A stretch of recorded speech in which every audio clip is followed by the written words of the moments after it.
કહીએ છીએ ને, આ બધા જ દેવતાઓ આવીને પ્રભુનું ધ્યાન અને ભક્તિ કરે છે, સેવાઓ કરે છે. જે યાત્રા કરતા હોય ને એને દેવતાઓ અનુકૂળતાઓ કરતા હોય છે.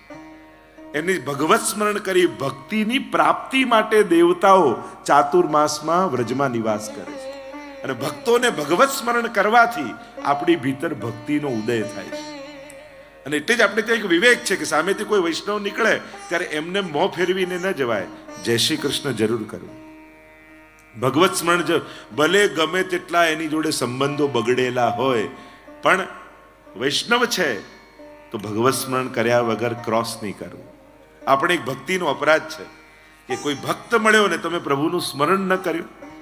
આપણે ત્યાં તો કહ્યું ને કે ઉનકે મન કી વો જાને મેરે મન જગદીશ. એ કોઈ પણ ભાવે હોય, આપણે તો ગળામાં રહેલી કંઠીને જોવાનું કે આ મારો ઠાકોરજીનો ભક્ત છે, ભગવત સ્મરણ કરવાનું.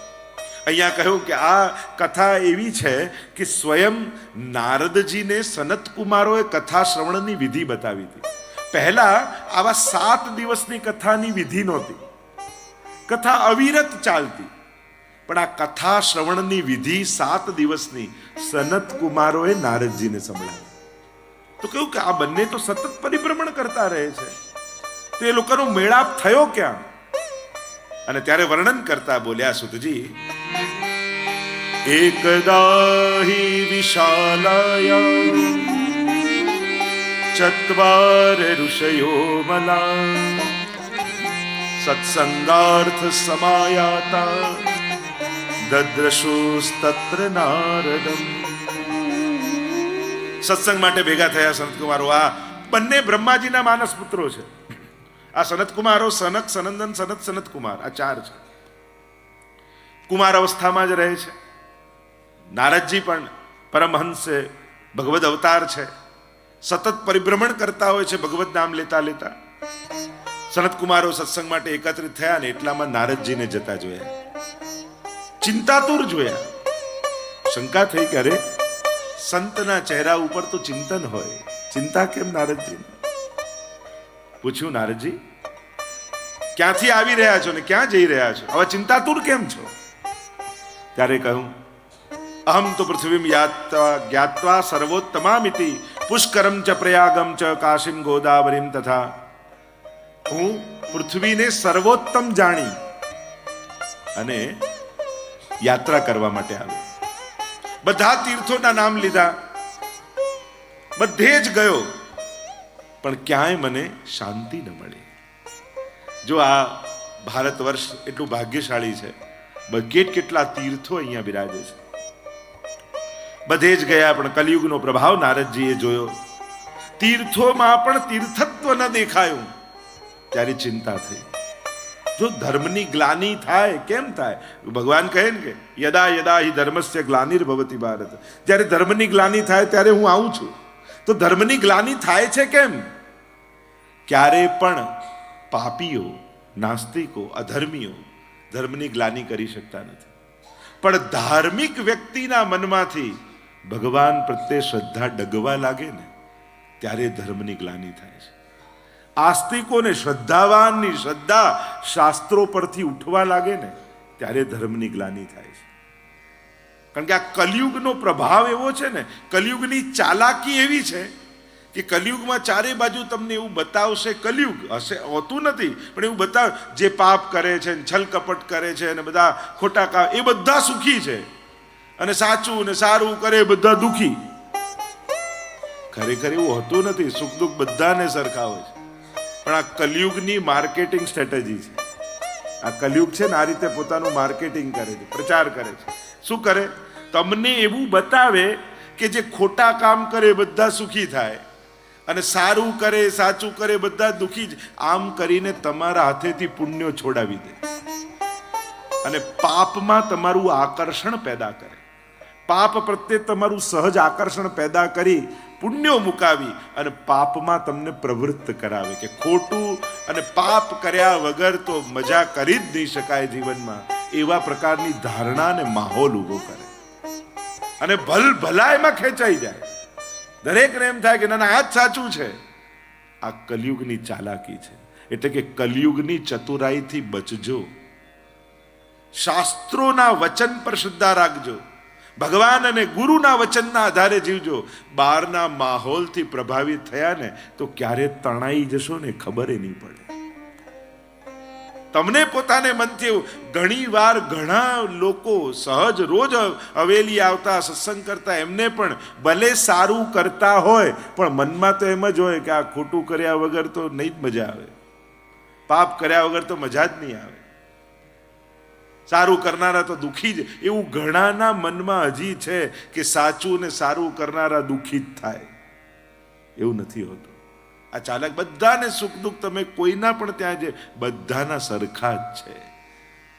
આ ખાલી બહારથી રૂપાળું દેખાય એટલું જ, સુખ દુઃખ તો સરખા જ હોય છે. તમે ગમે તેટલા મોંઘી ગાડી, સારી ગાડી, એસી ચલાવીને બેઠા હો પણ ટેન્શનમાં હો તો એ ગાડીની મજા આવે? મૂળ વાત એ છે ચિત્તની પ્રસન્નતા. અને જ્યારે પ્રસન્ન હોઈએ છીએ ત્યારે સાયકલ પર જવામાં પણ માણસને કેવો આનંદ આવે છે. ઝૂંપડામાં રહેનારા અને મહેલમાં રહેનારા બધાના સુખ દુઃખ સરખા જ છે.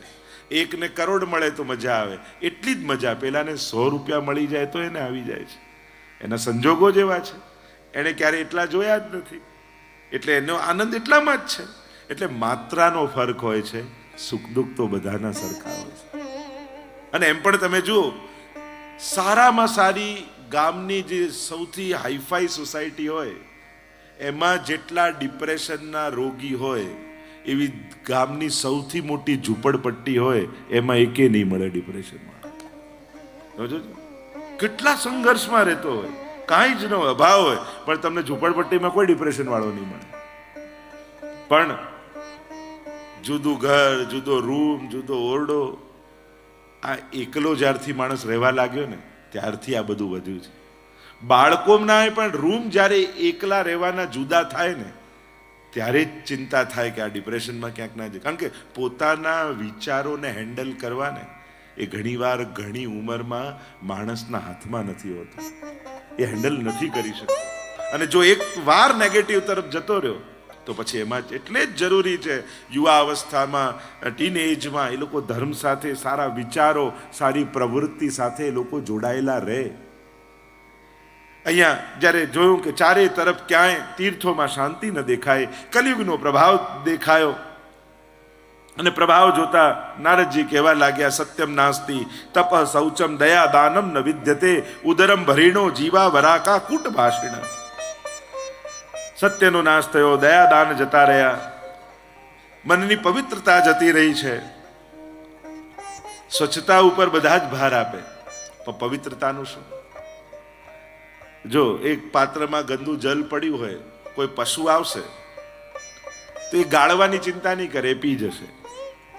માણસ આવશે તો એને એમ થાય કે થોડું ગાળીને ચોખ્ખું કરીને પીવું, ગાળવાની છે. પણ વૈષ્ણવ આવશે તે વિચાર કરશે કોઈનું એઠું તો નથી ને, કોઈ એઠા હાથ તો નથી લગાડ્યા, કોઈ પીને નથી ગયું ને. એ પવિત્રતાનો વિચાર કરે, કારણ કે મારે તો ઠાકોરજીની જારી ભરવાની છે. વૈષ્ણવના પ્રત્યેક કાર્યો પ્રભુ પરક છે એટલે એ સ્વચ્છતાની સાથે પવિત્રતાનો પણ વિચાર કરે છે કે પ્રભુને લાયક છે કે નહીં. અહીંયા નારદજી કહેવા લાગ્યા, હું પરિભ્રમણ કરતો કરતો વૃંદાવનમાં આવ્યો. અને આ જ વૃંદાવન, એમ તો 5 પ્રકારના વૃંદાવનની ચર્ચા આપણે ત્યાં છે. આદિ વૃંદાવન થી લઈ એમ તો આખા બ્રજને પણ વૃંદાવન કહેવાય છે. આ વૃંદાવન સિટી એ જ વૃંદાવન નથી. આપણે ત્યાં 5 પ્રકારના વૃંદાવન, આદિ વૃંદાવન, મધ્ય વૃંદાવન, સ્વરૂપ વૃંદાવન, લીલા વૃંદાવન, નિજ વૃંદાવન, એવા અનેક પ્રકારના વૃંદાવનની બ્રજમાં ચર્ચા છે. આખું બ્રજમંડળ પણ વૃંદાવનના નામથી ઓળખી શકાય. વૃંદા, તુલસી, સ્વામીજી, અનેક પ્રકારના ભાવ, અનેક પ્રકારની એની કથાઓ અને ચર્ચાઓ છે. વૃંદાવનમાં આવ્યો, એક આશ્ચર્ય મેં જોયું. નારદજી કહેવા લાગ્યા, શું જોયું? તો કે યમુનાજીના તટ પરથી હું જતો હતો ને એક યુવાન સ્ત્રીની ગોદમાં 2 વૃદ્ધ પુરુષો મસ્તક રાખીને સૂતા છે. અનેક સ્ત્રીઓ એમની સેવા કરી રહી છે, કોઈ પંખો, કોઈ ચમર, કોઈ અનેક પ્રકારની સેવાઓ ચાલી રહી છે. મને આશ્ચર્ય લાગ્યું અને મને જતા જોયો એટલામાં એ સ્ત્રી અવાજ લગાવ્યો, ભો ભો સાધો ક્ષણમ તિષ્ઠ મચ્ચિંતામપી નાશય. અરે મહાત્મન, ક્ષણવાર માટે ઉભા રહો. વળીને જોયું, કોણ? તે સ્ત્રી બોલાવતી હતી. પૂછ્યું, કોણ છે તું? અને ઉત્તર આપતા એ સ્ત્રીએ કહ્યું, અહમ ભક્તિ રીતિ ખ્યાતા मौ मे तनयौ मतौ ज्ञान वैराग्य नामानौ कालयोगेन जर्जरौ उत्पन्ना द्रविडे साहं वृद्धिं कर्णाटके गता क्वचित् क्वचित् महाराष्ट्रे गुर्जरे जीर्णतां गतः। कहने लगी मैं भक्ति हूं, अहम भक्ति रीति ख्याता।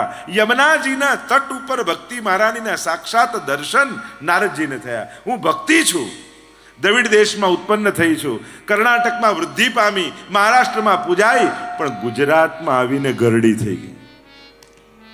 હવે આવું આપણા ગુજરાતના લોકો સાંભળે તો એમને ગમે? અનેક અનેક ભાવો પછી ગુજરાતના સંતો મહાત્માઓએ કર્યા. ગરડી થઈ એટલે એમ કહ્યું કે છેલ્લે બધી મિલકત પછી બા આપતા ગયા ગુજરાતના લોકોને. એવા અનેક, પણ ભાગવત પ્રમાણે ગરડી થઈ ગઈ. એટલે કે ત્યાં પણ કોઈ વિશુદ્ધ ભક્તિનો ગ્રાહક ન મળ્યો.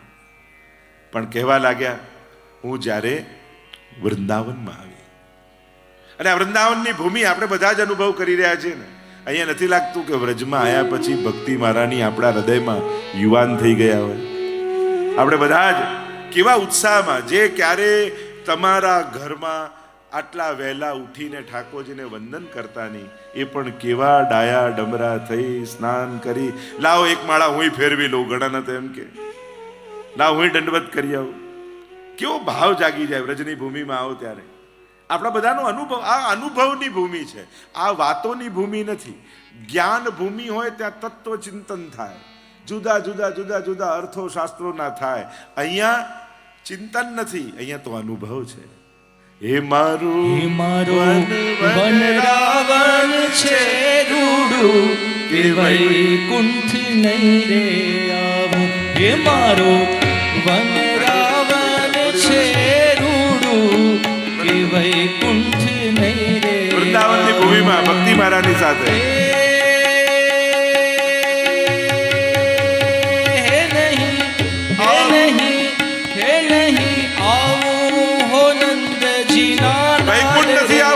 વૃંદાવન જ રહેવું છે.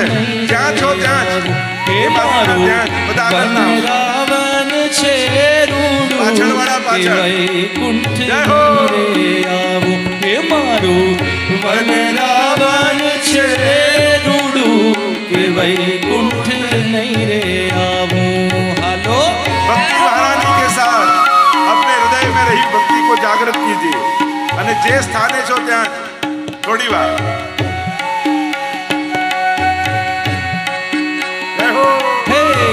બેસી રહેવું ને મારે ટગ ટગ જોવું.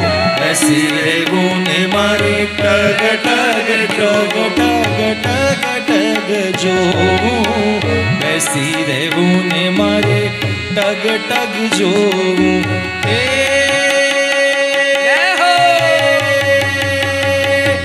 મારે નહીં ખાવું નહીં પીવું, ઓ નંદજીના લાલ રે વૈકુંઠ નહીં રે આવું. હે મારું વનરાવન છે રૂડું કે વૈકુંઠ નહીં રે આવું.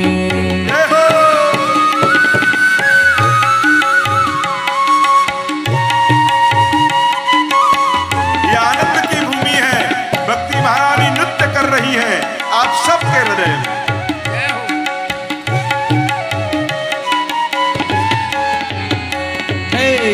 સ્વર્ગના લોક મને લાગે છે કૂડા.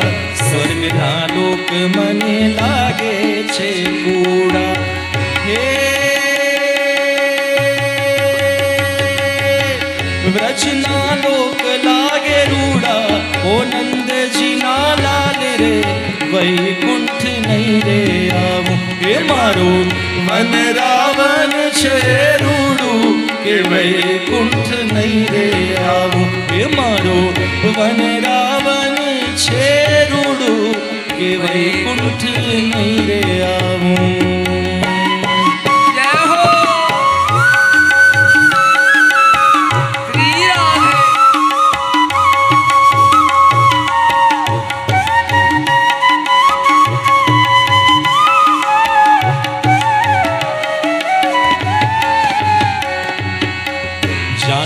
જાઉં ત્યારે એકલી રે જાઉં, જાનમાં જાઉં ત્યારે એકલી રે જાઉં, જાનમાં જાઉં ત્યારે એકલી રે જાઉં, જાનમાં જાઉં ત્યારે એકલી રે જાઉં. હે બંસીનો નાદ સુણી આવું, હો નંદજીના લાલ રે વૈકુંઠ નહીં રે આવું. હે મારું વનરાવન છે રૂડું, એ વૈકુંઠ નહીં રે આવું.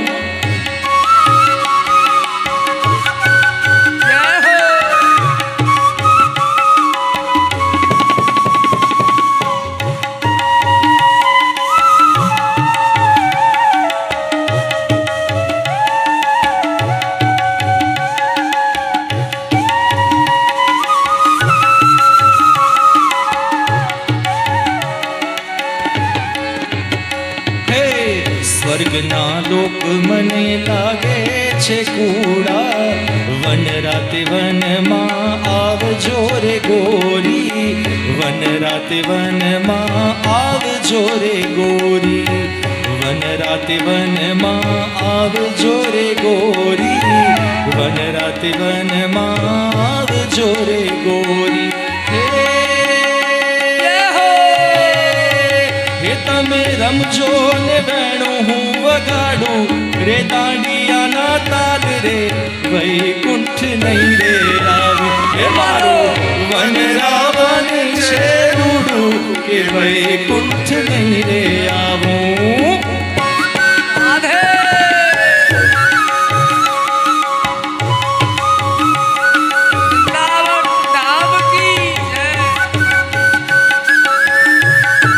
જય હો.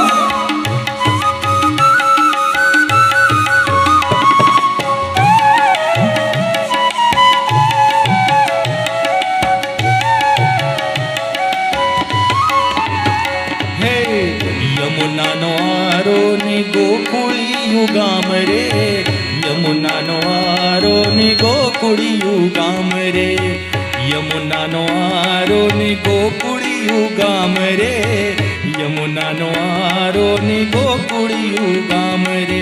હે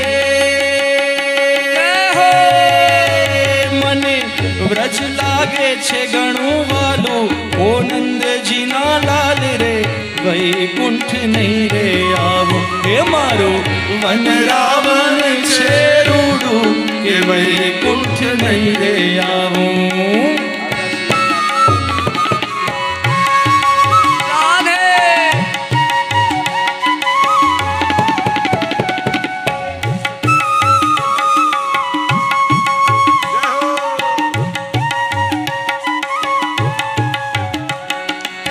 આવ્યા શ્રી યમુનાજીના નોકરાને મારે જાવું છે, હે મારે જાવું છે, હો મારે જાવું છે વ્રજ પરદેશ રે, રાજ કોઈ રોકો નહીં.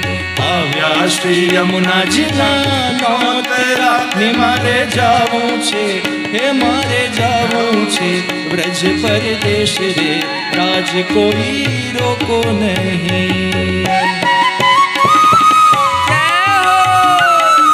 શ્રી અમને કૃપા કરી ગોકુળ વ્રજ સુખ આપજો.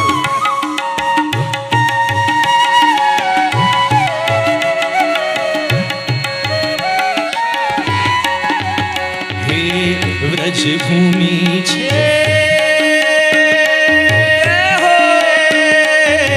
ઢૂંકડીને,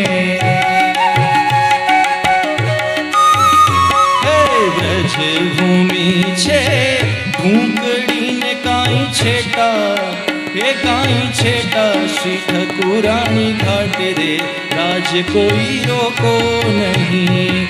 આવ્યા શ્રી યમુનાજીના નોકરાને મારે જાવું છે, હે મારે જાવું છે વ્રજ પરદેશ રે, રાજ કોઈ રોકો નહીં.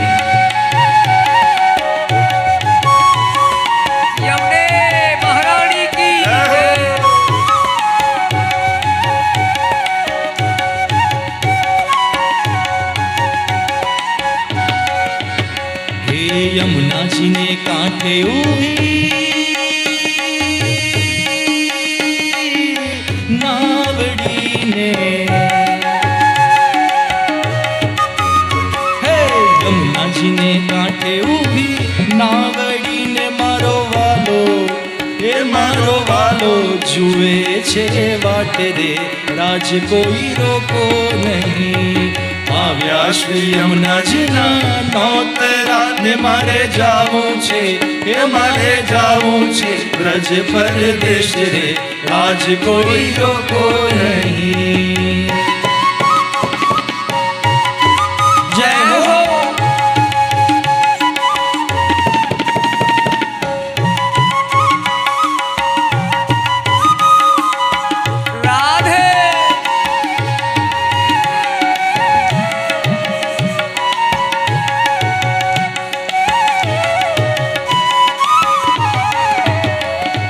નાવમાં બેસીને અમે ચાલ્યા ને, હે નાવમાં બેસીને અમે ચાલ્યા ને કાંઈ પહોંચ્યા, એ કાંઈ પહોંચ્યા શ્રી ઠકુરાણી ઘાટ રે, રાજ કોઈ રોકો નહીં.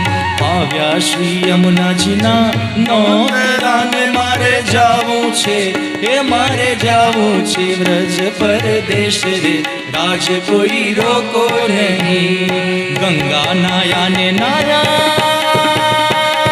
હો ગોમતીને,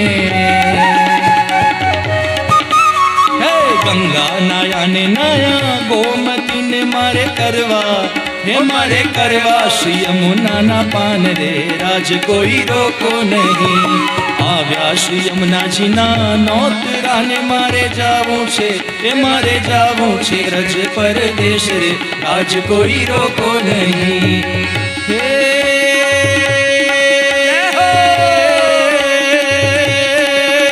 શ્રી યમુને યમુને યમુને મહારાણી, શ્રી યમુને યમુને યમુને મહારાણી, જય શ્રી યમુને મહારાણી. કૃષ્ણ પ્રિયા પટરાણી શ્રી યમુને, જય શ્રી યમુને મહારાણી, જય શ્રી યમુને મહારાણી. હે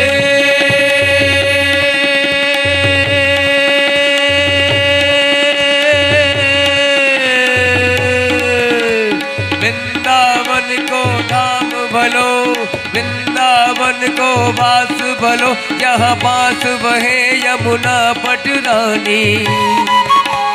जो जन लाए के ध्यान धरे, वैकुंठ मिले जिनको राजधानी. चारहु वेद बखान करे और संत मुनि न गुनी मन मानी. यमुना बब दुखन टारत है सिर, टारत है सिरि राध करन, बब टारत है सिरि राध करन, बब टारत है सिरि राध करानी. जय हो.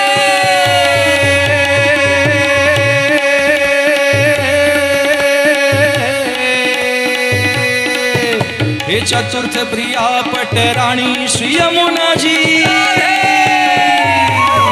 हे चतुर्थ प्रिया पटराणी श्री यमुना जी, जय श्री यमुने महाराणी.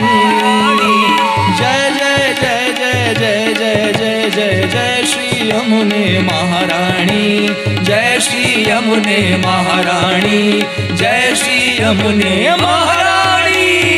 वृंदावन धाम की जय, जोड़ी सरकार की जय, श्याम सुंदर श्री यमुने महाराणी जी जय. જ્યાં હતા ત્યાં જ જઈને બેસી જજો. सिद्धार्थ केशलाल प्यारे की. આવ્યા શ્રી યમુનાજીના નોતરાને મારે જાવું છે, હે મારે જાવું છે રજ પરદેશ રે, રાજ કોઈ રોકો નહીં. બોલીએ શ્યામ સુંદર શ્રી શ્રી અમને મહારાણી જી કી જય. બધા જ હમણાં પોતપોતાના સ્થાને જલ્દીથી બેસી જજો, મળવાનું ને પછી રાખજો બધા જ. બોલો ગુસાઈજી પરમ પરમ દયાલ કી જય. વૃંદાવન ધામ કી જય. કૃષ્ણ કનૈયા લાલ લાલ કી જય.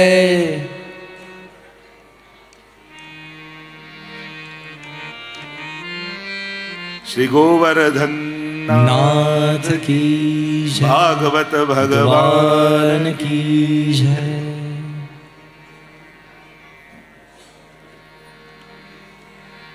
જે ચર્ચા આપણી ચાલી રહી છે વૃંદાવનની ભૂમિમાં નારદજીએ જોયું અને ભક્તિ મહારાણીએ પોતાનું સમગ્ર વૃત્તાંત કહ્યું.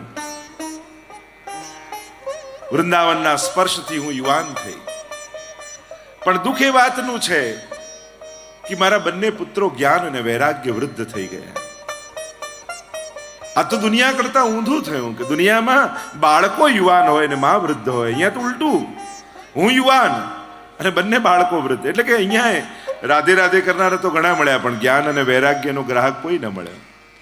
ભક્તિ મહારાણી જ્યાં સુધી જ્ઞાન અને વૈરાગ્ય યુવાન ન હોય ત્યાં સુધી પ્રસન્ન નથી હોતા. એટલે જ ભક્તિની સાથે આ બંને જરૂરી છે. ભક્તિની વ્યાખ્યા જ કરીને મહાત્મ જ્ઞાન પૂર્વસ્તુ સુદૃઢ સર્વતોધિક સ્નેહ. ભક્તિની પહેલી શરત છે જેને ભજો છો એને જાણો છો ખરા, એનું મહાત્મ જ્ઞાન છે, એના ચરણોમાં દ્રઢતા છે, અને પછી જ્યારે પરમ પ્રેમ પ્રગટે છે ત્યારે એ ભક્તિનું રૂપ ધારણ કરે છે. કેવલ પ્રેમ એ ભક્તિ નથી. જ્યાં સુધી મહાત્મ જ્ઞાન અને દ્રઢતા ભળે નહીં પ્રેમમાં, ત્યાં સુધી એ ભક્તિનું રૂપ ધારણ કરતો નથી પ્રેમ. એટલે પ્રેમની પણ સર્વોચ્ચ અવસ્થા એ ભક્તિ છે. વિશુદ્ધ પ્રેમ એ બીજ હોઈ શકે, પછી પ્રેમ, આસક્તિ, વ્યસન જે અવસ્થાઓ છે, પણ એ ભક્તિનું રૂપ ત્યારે ધારણ કરે છે જ્યારે એમાં મહાત્મ જ્ઞાન ભળે. મહાત્મ જ્ઞાન પૂર્વસ્તુ સુદૃઢ અને સર્વતો અધિક. આપણા હૃદયમાં અનેક લાગણીઓ છે, પણ એ પ્રત્યેક લાગણીઓમાં સર્વોચ્ચ પરમ વિશુદ્ધ લાગણી જે પરમાત્મા માટે પ્રગટે છે, જે આત્માને સ્પર્શીને પ્રગટ થાય છે, એ જ ભક્તિ છે. કહ્યું નારદજી આપ મારા દુઃખનું નિવારણ કરો. નારદજી અનેક વેદ મંત્રો બોલ્યા, ગીતાજીના પાઠ કરે, આળસ મરડીને ઊભા થાય ને પાછા સૂઈ જાય. થયું શું કરવું, કેમ આમને યુવાન કરવા? એટલામાં આકાશવાણી થઈ કે નારદજી સત્કર્મ કરો. સત્કર્મ કરો એમ કહ્યું, પણ સત્કર્મ કયું કરો એમ ન કહ્યું. નારદજીએ વચન આપ્યું ભક્તિ મહારાણીને, તને વચન આપું છું કે તારા દુઃખનું નિવારણ હું ચોક્કસ કરીશ. અને એ નિવારણ શોધવા માટે નીકળ્યા નારદજી. થયું કે તીર્થોમાં કંઈક ઉપાય મળશે. બધા જ તીર્થોમાં પરિભ્રમણ કરે છે, પણ ત્યાં કલિયુગના પ્રભાવ જ્યારે બધે જ જોયા અને પરિભ્રમણ કરતા કરતા બદરી વિશાલમાં આવ્યા અને ત્યાં સનત કુમારોની નજર પડી. સનત કુમારોએ બોલાવ્યા અને નારદજી આ ચિંતામાં હતા એમ કહ્યું અને સઘળું વૃત્તાંત કહ્યું. ત્યારે સનત કુમારો કહેવા લાગ્યા, નારદજી અમારી પાસે ઉપાય છે. અચ્છા, હું આખા બધા જ તીર્થોમાં ગયો ને ક્યાંય ઉપાય ન મળ્યો ને આપ મને ઉપાય બતાવશો? હા, કલિયુગમાં જે કાર્ય તીર્થોથી નથી થતું એ મહાપુરુષોના સાનિધ્યથી થઈ જાય છે. એટલે જ આપણે ત્યાં મહાપુરુષોના ચરણ પણ તીર્થરૂપ કયા છે. પ્રભુના ચરણોને પણ ભવાબ્ધિ પોતમ કહીએ છે ને, કે ભવસાગર તરવાની નૌકા છે. કહ્યું શું ઉપાય? સનત કુમારોએ કહ્યું એક જ ઉપાય, શ્રીમદ ભાગવત કરો. શ્રીમદ ભાગવતનો આશ્રય કરશો તો ભક્તિ મહારાણીના દુઃખનું નિવારણ થશે, જ્ઞાન અને વૈરાગ્ય યુવાન થઈ જશે. કોણ કરે, ક્યાં કરીએ? સનત કુમારો કહે અમે તો સત્સંગ માટે જ ભેગા થયા છીએ. કોઈ સાંભળનારું મળી જાય તો બોલવા લાગીએ, કોઈ બોલનારું મળે તો બેસીને સાંભળવા લાગીએ. અમારે તો મતલબ સત્સંગથી છે. જો તમે કહો તો અમે પોતે કથા કરીએ. નારદજી તો પ્રસન્ન થઈ ગયા. ભાગવતજી જેવી કથા, અને એ પણ સનતકુમાર જ્યારે મુખે સાંભળવા મળે તો એનાથી સિરમોર બીજું શું હોઈ શકે? ગંગાજી આ યમુનાજી એ જ છે, પણ કયા ઘાટે પાન કરો એની મહત્તા છે, એવું ફળ છે. એમ ભાગવતની કથા એ જ છે, કોના મુખે સાંભળો એવું એનું ફળ છે. કહ્યું કે સનતકુમારોના મુખે સાંભળવા મળે તો એનાથી વિશેષ બીજું શું હોઈ શકે? ક્યાં કરીએ? કહ્યું આ હરિદ્વાર પાસે આનંદરામનો તટ છે, ત્યાં કથાનું આયોજન કરો, બધાને આમંત્રણ આપો. નારદજીએ કથા પંડાલ કર્યો છે, બધાને આમંત્રિત કર્યા. જેટલા દેવતાઓ છે, ઋષિઓ છે, મુનિઓ છે, પર્વતો છે, તીર્થો છે, વનો છે, બધાને આમંત્રણ આપ્યું. કથા પંડાલ ભરાઈ ગયો ખચોખચ. સનતકુમારો બિરાજમાન થયા વ્યાસપીઠ ઉપર અને ભાગવતના મહાત્મ્યનું ગાન કરતા સનતકુમારો બોલવા લાગ્યા, સદા સેવ્ય શ્રીમદ ભાગવતી કથા યસ્યા શ્રવણ માત્રેણ હરિ ચિત્તમ સમાશ્રય. સદા સેવન કરો, સદા સેવન કરો. આ ભાગવતની કથા એવી છે જે સાંભળતા સાંભળતા ભગવાન શ્રોતાના હૃદયમાં આવીને બિરાજી જાય છે. આ એક કથામાં જ્યારે તમે બેસો છો ને ત્યારે ભગવાન તમારામાં આવીને બેસી જાય છે. એવો કથાનો પ્રભાવ છે.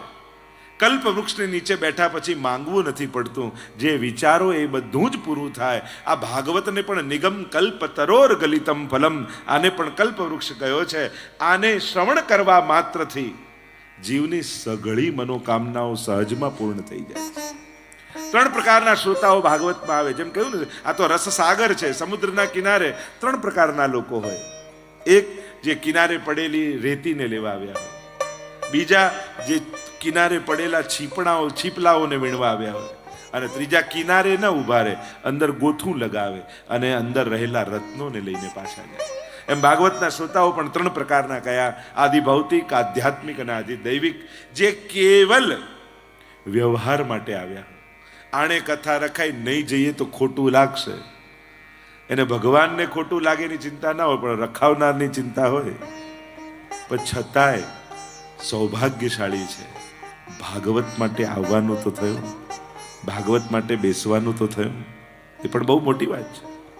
તમારા કોઈ સંબંધી અલૌકિક કાર્ય કરે ને તો એના નિમિત્તે તમને પણ અલૌકિકનું ફળ મળતું હોય છે. કોઈએ મનોરથ કર્યો, પણ તમે ભલે લૌકિક સંબંધે ગયા, પણ ભગવત દર્શન કરવાનું સૌભાગ્ય તો મળ્યું.